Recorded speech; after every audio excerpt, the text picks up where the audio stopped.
Hi, everybody. Craig from URComped here with a special comp travel interview with Ben Farber, president of Bristol Associates. It's a recruiting firm specializing in casinos.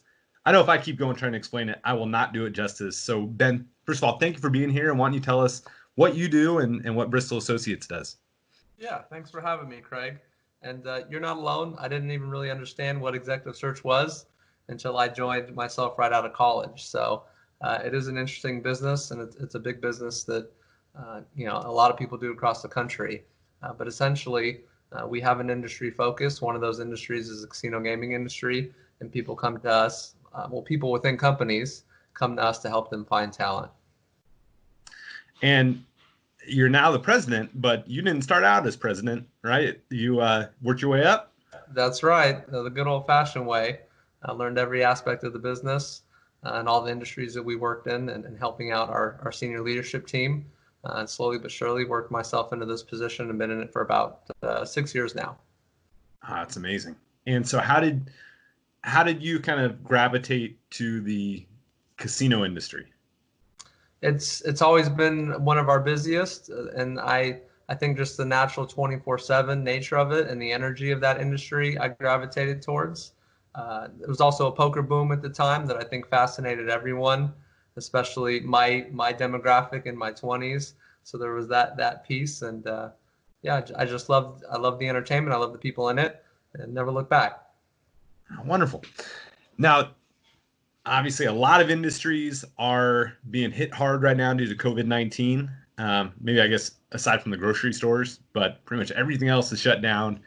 Casinos are especially hard hit. What are you seeing from your perspective with how the COVID-19 has affected unemployment in the casino space? Yeah, it's hit everyone very hard across the board. And our heart goes out to those folks, and we reached out to offer our help any way we can to people that need help looking for new roles, they need help with their resumes, and even for those companies that have lost a lot of people and not sure if they can get those people back, and they're wondering, well, how am I going to fill these key roles again? This in our opinion, hasn't really discriminated any particular person or role. With that said, I think the finance people seem to be the safest from what we've seen. That aspect of the business is always very important and crucial, especially during tax season, right? So that's what we've seen so far. So the folks that have been hit hard, it's not every department outside of finance, and even finance has been hit to some extent. But what are the people that are unfortunately been laid off? What should they be doing right now to prepare themselves for the next role? Yeah, you gotta try and maintain your routine. Whatever positive routine you had that got you to this point of success before the downturn, you got to keep doing that. And on top of that, you have to network. I always tell everybody, network, and maintain those relationships, and not just in a time of need, but all the time, because those people are going to remember you, the good person you are, and the value you bring to a team. And the people that are successful at that are the people that we see usually bounce back the fastest. And if that's what somebody's looking for, I think we all are looking for a rebound as quickly as possible. Then you just got to get out there and network. And the casino industry, from my perspective, it seems like it uses non-compete clauses maybe more than some others that I've seen. Maybe that's true, maybe that's not. But the question remains, do non-compete agreements still factor in if somebody has been laid off? Yeah, I mean, it's going to vary state to state, but from what I've read so far, that seems to be the case. And it really even varies role to role how concerned a company is with that. When you talk about marketing and player development specifically in casino, that's a touchy subject because you're talking about a lot of sensitive data. And so, yeah, I mean, that's still certainly maybe a point of contention, and I can see why a company would want to keep that non-solicitation in place. For other less competitive markets outside of Vegas, casinos are more remote. Depending on the relationship that people have with senior leadership, they might be able to get out of those contracts. And I'm just speaking on more so what we've seen over the years as opposed to what companies are doing right now. Now, in your role in your function, recruiting, headhunting, do you generally start with the talent? Like you've got some folks that maybe just recently lost their job, but you know they're an amazing candidate. Do you start with that and you go looking for roles, or is it generally a casino comes to you and says, we're trying to fill XYZ position, and then you find the candidates? Yes, it's that. And so it's a great question, and it's one we get often. And so we help the client companies that are looking for talent. Now, obviously, we're trying to help the candidates looking for positions as much as possible, but that's not our primary function, and that's not where also the compensation comes into play as well for our firm. And that's key for candidates to know. If candidates are working with the search firm, it's only to their benefit to be considered for the opportunities that are presented to them. They should never have to pay a search firm for that opportunity. Now, on the flip side, there are companies out there that will specifically help candidates to get their name and get their resume out there, and there is a service and a fee attached to that. But that is separate from executive search, and that is separate from what Bristol Associates does.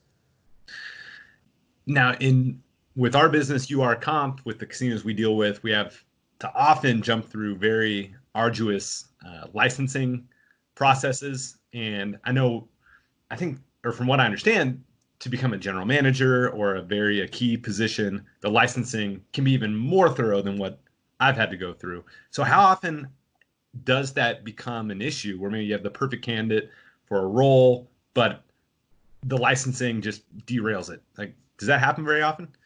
Fortunately not. Fortunately not. And that's one of the things we love about the casino industry and working at a management level and above. Your directors, your VPs, your C-level folks, if they've been in the business 10 to 25 years or longer, they've already been vetted. They've already been licensed, often in multiple jurisdictions. So if they're just going from one state to another, you're rarely going to have an issue. Now, once a blue moon, what have you, once a solar eclipse, as I say, you're going to have somebody that, maybe they weren't as forthright as they should have been with us throughout the process. Or maybe we just give them the benefit of the doubt and we're thinking, hey, they didn't realize that Indiana and Illinois was going to be a tougher jurisdiction than maybe Oklahoma or Florida or Atlantic City, what have you. And they're asked a question that they haven't been asked before, and that trips them up, and the process falls apart. But again, it's pretty rare. Now you're throwing out a few different jurisdictions. So it sounds like you guys deal nationally. Is there any geographic area you specialize in, or it's just across the board? It's across the board nationwide, which is another question we get often. It's important for people to understand. And it's also any vertical, so it's your common operations, marketing, finance, food and beverage, but we also have a long history of getting into the new spaces and going where, essentially where the economy and the market goes. So we're doing a lot in the online space, the digital space, sports betting now, and specifically as it pertains to gaming. So we cover it all, and we're constantly networking for new talent. Now, you mentioned a couple things there, online marketing, sports betting. How have you seen over the last couple of years, maybe the skill sets that people are looking, or casinos looking for in let's say a marketer? Are they looking for more analytics than maybe they did in the past? Or are you seeing any trends with qualities the casinos are looking for? Very much so. Very much so. And unfortunately, our industry gets a knock for being slower to change than other industries. But I think in fairness, we are paying more attention to data, more attention to data analytics. But we also can't forget the fact that direct mail still works, and not just in the gaming industry. It still works with retail. I see new businesses as a consumer all the time that send direct mail, and they must be doing it for a reason. So I think it's important to remember it's a combination of both, and that not only people with all skill sets have something to offer, but people from all generations have something to offer. And we're in an interesting time now too, where we're seeing, 4 or 5 generations of people in the workforce working together. Now, with so much talent, unfortunately, coming available now in the casino industry, what should smart operators be doing at the moment to prepare for a strong recovery? Yeah, well, I think they should really be trying to keep the talent they can. Obviously, I realize it's hard with revenue just for a lot of properties being closed is just nil, and they're trying to hang on and make their funds last. But I really encourage them to keep who they can, because it's going to be just as costly to rehire and retrain people that aren't used to their system, their organization, and the flow and how it works. And when you need to hire, do so as soon as possible so that you don't miss a beat. You don't want to open your doors and have key positions unfilled. So try and take this time to reevaluate your org chart, see where you want to improve, how you want to move, and make those decisions as quickly as possible. Because fortunately, it looks like opening dates are just around the corner. Now, another question I'm curious about: where in the process does a property generally engage you? Is it right when? I mean, is it before they even open the position? Like, is it sometimes, we got a VP of marketing that it just isn't working. We're going to open a job search soon. And like, they're still there and they're already talking to you, or is it right after, or is it sometimes, hey, we've been trying to do it on our own for a month and we're not getting anywhere. Ben, come help us out. Like, when do they generally reach out to you? We get the full range. Another great question. We get the companies and the people that are really prepared. It's a newly created role and they're ready to kick it off and they come to us first thing. And we get the other companies that have been trying to do it on their own for some time and they throw their hands up and say, look, we need help. So we encourage companies to try and avoid what we call the post and pray method. Mm-hmm. Just put it out there and they expect that just all these amazing people are going to come flock to them. Now, sometimes that works. And if you can get a good person that way, by all means. But we find most of the time you have to proactively go after people that are engaged in their current employment. If somebody's busy working 50 hours a week, being successful in their role, they're probably not spending their other time seeing whether other opportunities are out there, no matter how great your company is. So it usually takes somebody proactively, tapping them on the shoulder and say, hey, what about this? For them to consider something else. And that's interesting. So without giving away your secret sauce, but how are some ways that you can maybe get somebody that isn't looking for a new position, they're successful in their current role, and often, like you said, those are the most desirable people to get. What are some tactics that you might use to get somebody on the phone and actually listen to a new opportunity? Yeah, it's a great question. My personal approach is just to be honest and sincere. I feel like if your heart's in the right place and you're really trying to help people out, then the reason you're speaking to them is because you truly believe that this could be a better opportunity for them. And if it's not, then you don't want them to pursue. And so by building and starting off those relationships on a place of trust and good intentions, essentially, you get people that are actually willing to open up and listen to you, maybe take a minute of their time to see if it really is a better opportunity. Another question, do any properties that are maybe, because now it's not just obviously Nevada and Atlantic City, there's mm-hmm. casinos all over the country, mm-hmm. and some may be in a more desirable location than others. Mm-hmm. Do you find that the casinos that are maybe in a place that not a lot of people would put at the top of their list of wanting to live, do they have to pay a premium to get top talent versus somebody that's maybe on the beach or in somewhere otherwise it's very desirable? Yeah, that there is how do I describe it? There's, I don't know if it's rumor, myth, fact essentially, but there always has been this understanding that what you're describing is the case, that phenomenon essentially, that properties in more remote locations have to pay more to get people to come out there and help their property out. And I'd say to a certain degree that's true. I also think that even some of the more remote properties and places have changed a lot over the last 20 years and in a way becoming even less remote, to where they maybe now they have a Costco where they didn't 10, 15 years ago, and those sorts of things are changing. So it's becoming a little bit easier. But yes, I think what you're saying and explaining is true.